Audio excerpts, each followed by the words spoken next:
I sold my car to pay for Dad's medical bills, but he secretly funded my sister's luxury vacation instead.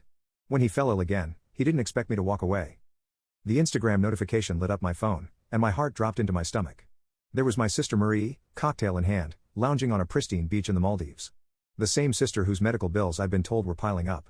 The same reason I'd sold my beloved Honda Civic, my first major purchase, my symbol of independence, just 2 weeks ago. I'm Samuel, and this is the moment I realized my family had been playing me for a fool my entire life. "You've got to be kidding me," I whispered, scrolling through photo after photo. Infinity pools, sunset yacht cruises, champagne toasts. The timestamp showed she'd been there for the past 10 days, exactly when Dad had called me crying about her emergency appendectomy. My phone buzzed again, Dad calling. I let it ring. "Samuel?" Tom poked his head into my cubicle. "You okay? You look like you've seen a ghost." I turned my phone screen toward him. "Remember how I told you I sold my car to help with Marie's medical bills?" He squinted at the screen, then his eyes widened. "Oh, no. Oh, hell no. Oh, yes." I laughed, but it came out more like a sob. Apparently, appendicitis is best treated with 5-star resorts and seafood buffets. My phone buzzed again. "Dad, again." "Answer it," Tom urged. "Call her out." I took a deep breath and picked up. "Hi, Dad. Samuel, son. I've been trying to reach you all morning. How are you doing without your car? I feel just awful about, how's Marie's recovery going?" I cut in, my voice steady.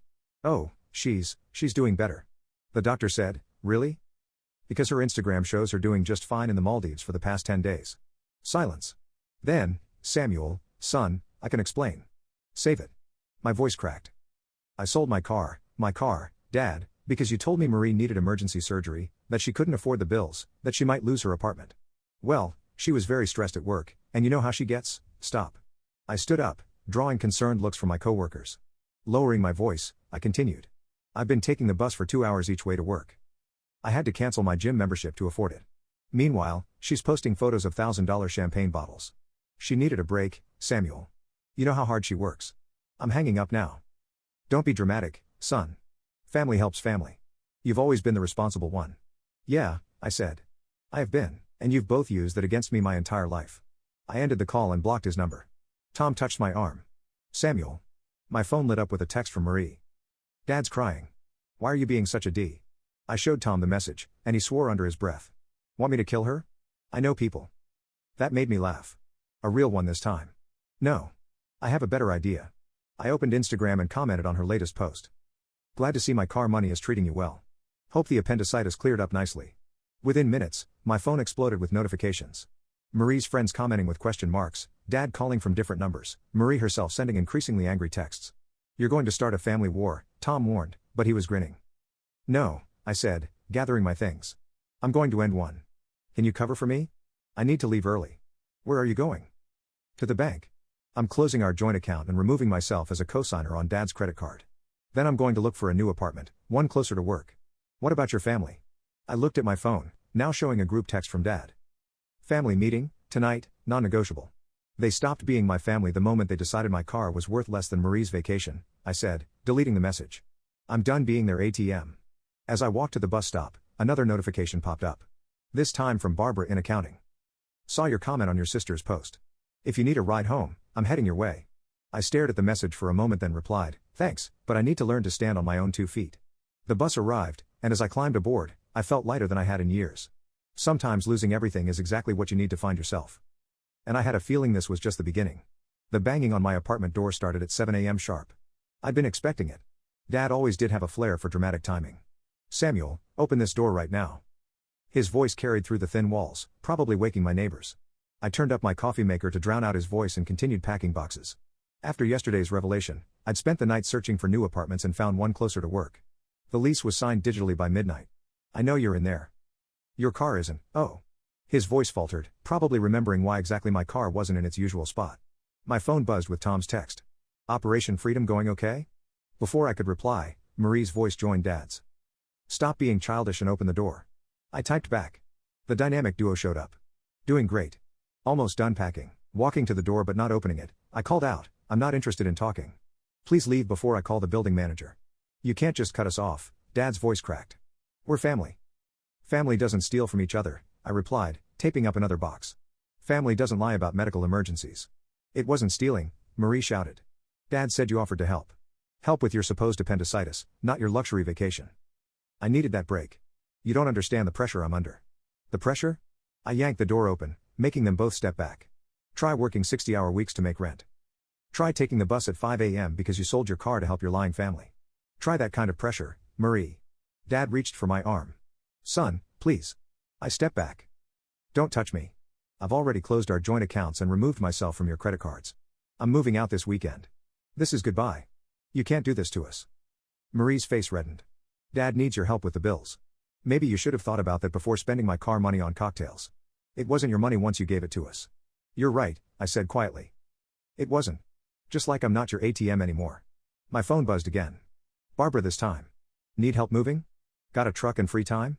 Dad noticed my small smile at the message. Who's that? Is someone putting these ideas in your head? The only person putting ideas in my head is me, for the first time in my life, actually. But what about Christmas? Dad's voice wavered. Your sister's birthday? Family dinners? I'm sure you'll manage to guilt someone else into funding those. Marie stepped forward, her finger pointing at my face. You ungrateful little, everything okay here? A deep voice interrupted. We all turned to see Janet, our elderly neighbor and family friend, standing in the hallway with her arms crossed. Just fine, I said. Dad and Marie were just leaving. Janet nodded slowly. Robert, Marie, I think Samuel's made himself clear. Best give him some space. But he's abandoning us, Dad wailed. Like you abandoned my trust, I shot back. Or my car payment? Or the truth? Janet stepped between us. Robert, take Marie and go home. Samuel's an adult making adult decisions. Respect that. Dad's face crumpled, but Marie grabbed his arm. Fine. Have fun playing martyr, Samuel. Don't come crying to us when you need something. That's rich coming from you, I said, but they were already walking away. Janet waited until they disappeared down the stairs. You okay, kiddo? Getting there, I showed her my phone with the new apartment details. Moving this weekend. She nodded approvingly. Good for you. Sometimes the hardest part of growing up is growing away. Thanks for the backup. Anytime. She turned to leave, then paused. You know, I watched you take care of them for years. Maybe it's time someone took care of you. I glanced at Barbara's message, still waiting for a reply. Maybe she was right. After Janet left, I texted Barbara back. Actually, could use some help this weekend? Pizza and gratitude in exchange for truck services? Her response was immediate. Deal. But I'm picking the toppings. Looking around my half-packed apartment, I felt something unfamiliar. Hope, maybe, or freedom. For the first time in my life, the weight of family obligation wasn't pressing down on my shoulders. I sent one final text to Tom. Operation Freedom, Phase 1 complete. Phase 2, actually living my life. His response made me laugh. About damn time. He was right. It was about damn time.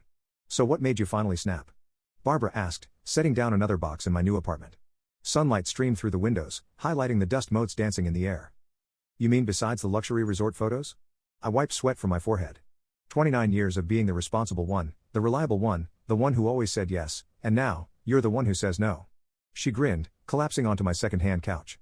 It suits you. I tossed her a water bottle. Thanks again for helping. I know moving isn't exactly a fun weekend activity. Are you kidding? This is better than watching Netflix. She took a swig of water. Besides, I've wanted to talk to you properly since that day you stormed out of the office. A knock at the door interrupted whatever I was about to say. Tom burst in, carrying Chinese takeout. Food's here. Oh, hey, Barbara. Didn't know you'd still be here. I can go? She started to stand. Don't you dare, I said. You earned that food. Besides, I need witnesses in case my family shows up. Tom set out the containers on my kitchen counter. Speaking of which, have you checked your mail? Your dad's been sending letters to the office. Yeah. I saw them. Haven't opened them. Smart, Barbara said, joining us at the counter. My brother went through something similar with our mom. Sometimes distance is the only answer. I grabbed chopsticks from a box labeled kitchen stuff and passed them around. How did that work out for him? He's happier now. Mom eventually realized she couldn't manipulate him anymore and backed off. Here's hoping, I muttered, then jumped as my phone buzzed. A text from an unknown number. Samuel, it's Dad. Please call. It's about my health. I showed the screen to Tom, who rolled his eyes. New phone number, same old guilt trip. Delete it, Barbara advised. If it's really about his health, he can tell Marie. I blocked the number, but my hands were shaking slightly. Barbara noticed and touched my arm gently. Hey. You're doing the right thing. Am I? I looked between her and Tom because sometimes it feels like I'm being horrible. You want horrible? Tom pulled out his phone. Look what your sister posted yesterday. He showed me Marie's Instagram story, a photo of Dad looking sad at a restaurant captioned, missing my brother who abandoned us. Family should come first. That's rich, Barbara scoffed, coming from the girl who used your car money for a vacation. They're trying to paint me as the villain, I said, stabbing at my low mane. And the worst part is it's working. Half my relatives have already unfollowed me. Good riddance, Tom declared. Less people to explain yourself to at Christmas. About that, I took a deep breath. I got invited to spend Christmas with my college roommate in Colorado. I think I'm going to go. That's perfect. Tom clapped. A drama-free holiday. Plus skiing, Barbara added. Much better than watching Marie open expensive gifts bought with other people's money, I laughed, then sobered. I just hope Dad's okay. Health-wise, I mean. He's fine, Tom assured me. I saw him at the mall yesterday shopping up a storm. Of course you did. I shook my head. Let me guess. Marie was with him? Yep. Both looked pretty healthy to me. My phone buzzed again. Another unknown number. Samuel, Dad's really sick. Don't be selfish. Call us. That's it. Barbara grabbed my phone and started typing. What are you doing? She showed me the message she drafted. If Dad is truly ill, take him to a doctor. I'm not a medical professional or an ATM. Please stop contacting me. Send it, Tom urged, then block this number too. I hit send, then immediately blocked the number. You know what's weird? For the first time since selling my car, I actually feel like I can breathe. That's because you're finally living for yourself, Barbara said. It looks good on you. Our eyes met over the takeout containers, and something warm flickered in my chest. Tom cleared his throat dramatically. Well, I should head out. Early meeting tomorrow. He winked at me not so subtly. Barbara, take care of our boy. Okay? After he left, Barbara helped me break down empty boxes. You know, she said casually, there's this great coffee shop around the corner. Maybe we could check it out sometime when you're settled in? I smiled, thinking how different this felt from the constant drain of family obligations. I'd like that. As if on cue, another unknown number popped up on my phone. Without even reading the message, I blocked it. Look at you, Barbara grinned. Getting better at saying no already. And yes, I added, meeting her eyes, when it matters. I was in the middle of a presentation when Dad burst into the conference room, eyes red and puffy from crying.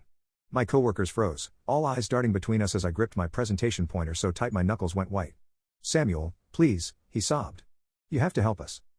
Mr. Sutton, my manager started, this is a private meeting. It's okay, I said, my voice steadier than I felt. Give me 5 minutes. I led Dad to the break room, aware of curious eyes following us. Through the glass walls, I saw Barbara stand up from her desk, concern etched on her face. I gave her a small wave. I could handle this. You can't ignore us forever, Dad said as soon as we were alone. We're drowning without you. Funny how you managed just fine before I started working, before I became your personal bank. That's not fair. We're family. Stop. I held up my hand.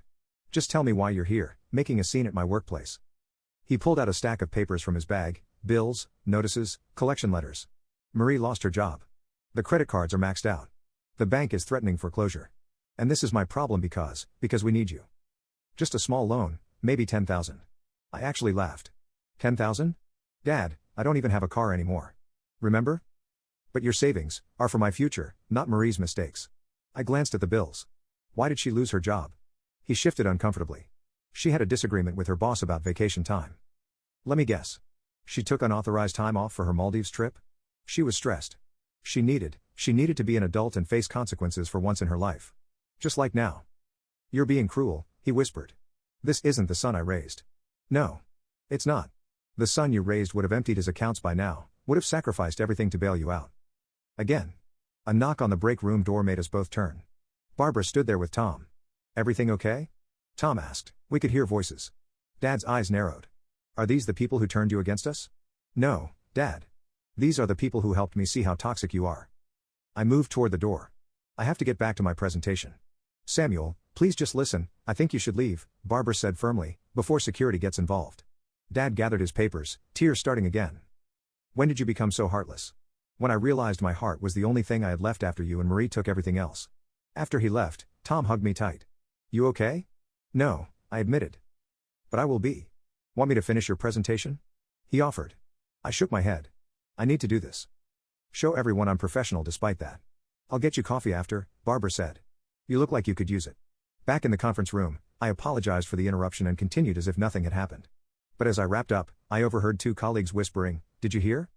Her sister lost everything after that luxury vacation she took with his money. Serves her right.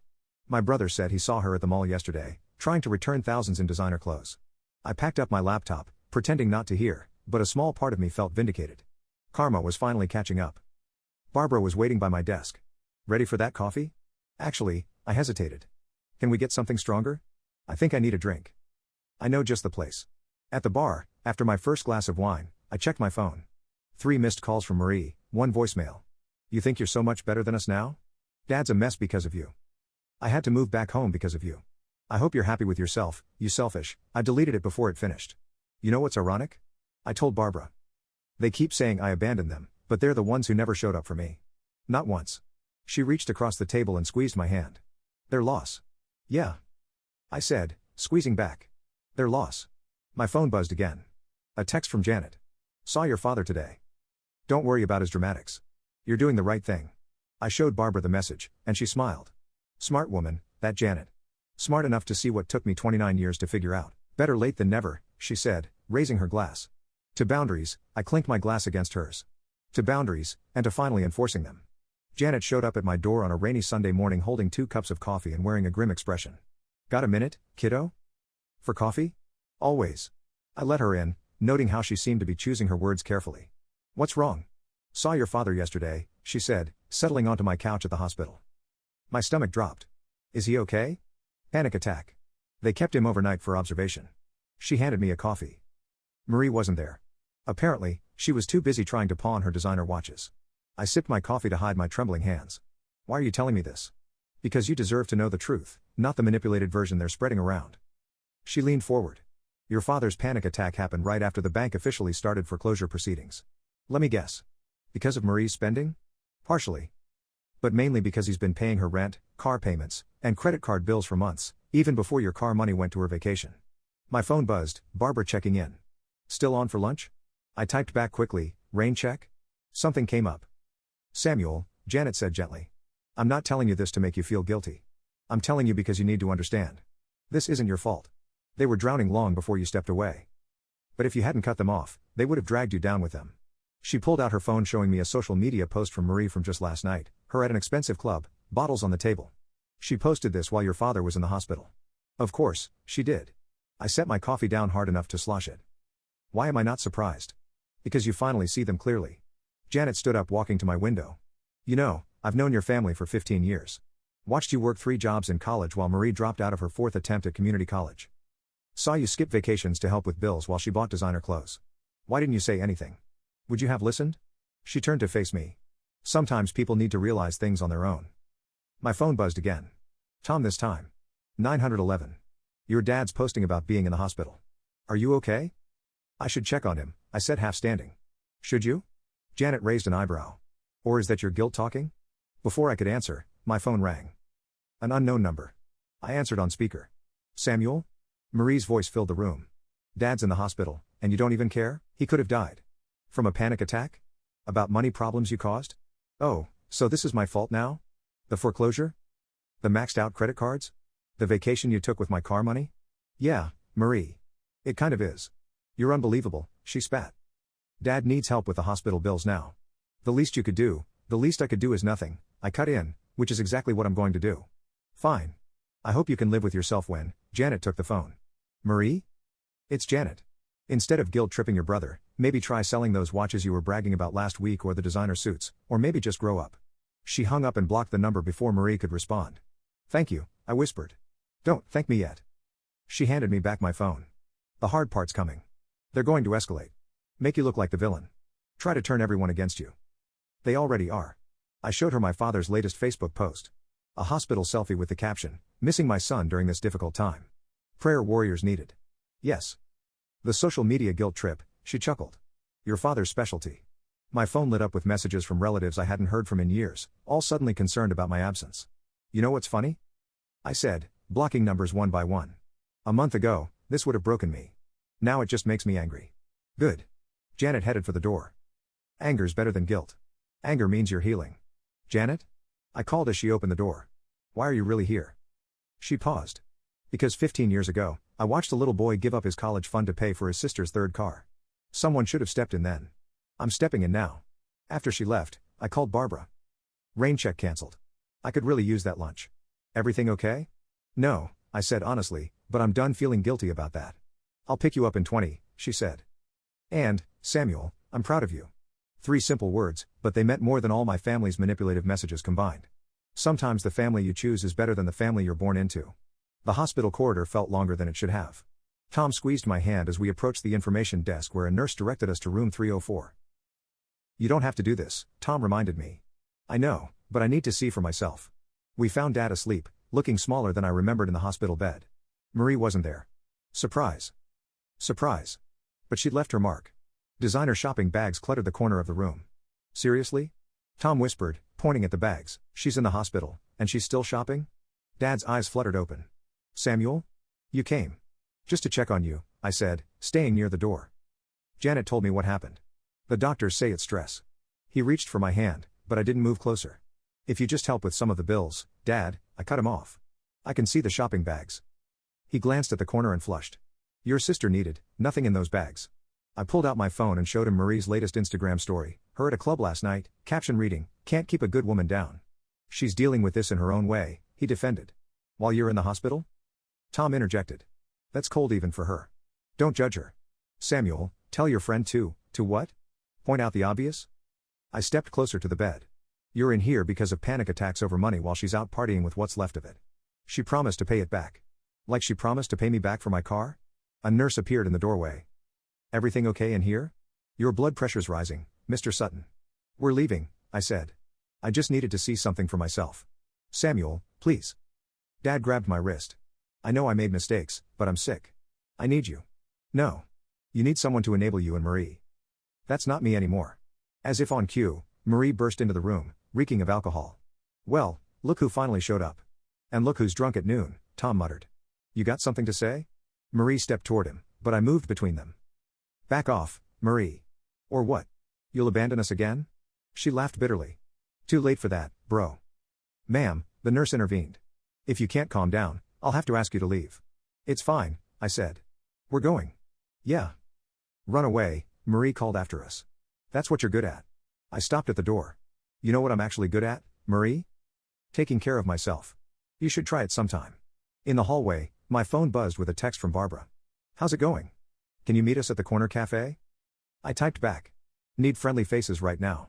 Already there, she responded. Got your favorite muffins waiting. Tom drove us to the cafe, keeping up a steady stream of conversation to distract me. When we walked in, Barbara had claimed our usual corner booth. That bad? She asked, noting my expression. Worse. I collapsed into the booth. Marie showed up drunk. Dad tried to guilt-trip me about money while surrounded by shopping bags. Classic. Tom snorted. Did you see his Facebook post? Blessed to have one child by my side during this health crisis. With a photo of Marie passed out in the hospital chair. At least she's honest about her being passed out, Barbara said, sliding a chocolate muffin toward me. My phone lit up with a message from Janet. Heard about the hospital visit. You okay? Getting there, I replied. Thanks for the heads up about his condition. Heads up about what? Barbara asked. Before I could answer, the cafe door chimed. Marie stumbled in. Oh, for crying out loud. Tom stood up, but I pulled him back down. Samuel, Marie slurred, drawing attention from other customers. Having a nice little coffee date while Dad suffers? You mean like your club night while he was admitted? I kept my voice level. That's different. I needed to blow off steam. Ma'am, a barista approached her. I'm going to have to ask you to leave. Not without my brother's wallet, she sneered. Come on, Samuel. 10 grand. That's all we need to stop the foreclosure. Barbara stood up. He said no. Walk away. Stay out of this, Marie jabbed a finger at her. This is family business. No, I said firmly, standing too. This is harassment. And if you don't leave right now, I'm calling the police. You wouldn't. I pulled out my phone. Try me. Something in my voice must have convinced her because she backed away. This isn't over. Yes. It is. I sat back down, hands shaking, but voice steady. It's been over since the Maldives. After she left, Barbara took my hand. You did good. Yeah, I said, watching Marie stagger down the street through the cafe window. I did. And for the first time, I actually believed it. The foreclosure notice appeared in the local paper on a Tuesday. By Wednesday morning, my phone was exploding with messages from relatives I hadn't heard from in years. Did you see this? Tom slapped the newspaper down on my desk. Your dad's house is going up for auction next month. Before I could respond, Barbara rushed over. Samuel, you need to see this. She pulled up Marie's latest Instagram post, a photo of our childhood home with the caption, thanks to my selfish brother, we're losing everything. Family means nothing to some people. Hashtag betrayed, hashtag toxic, hashtag family.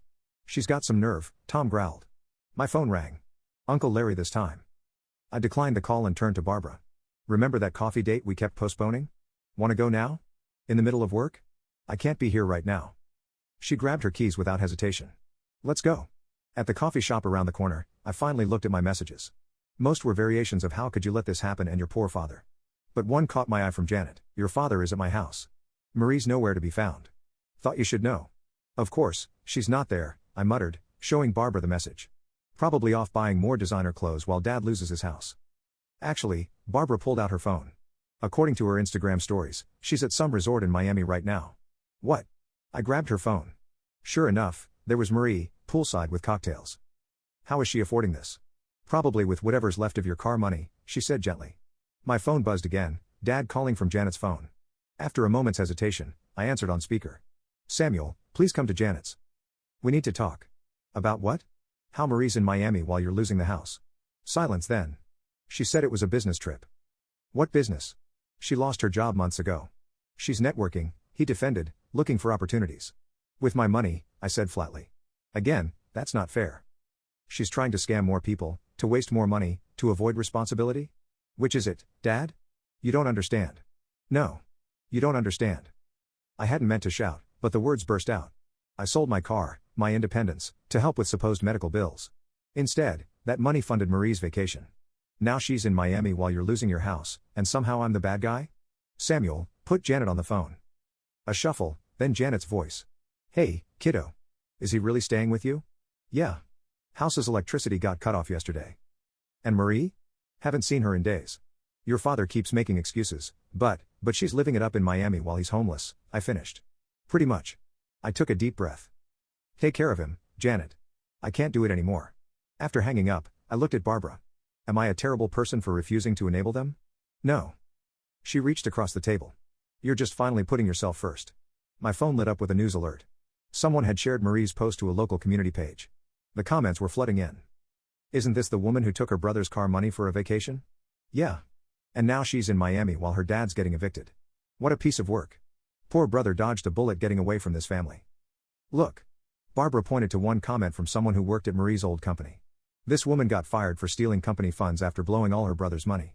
Now she's trying to play victim? Pathetic. She stole from her company too. Karma is not just a concept. Barbara smiled. It's a reality show, and your sister's the star.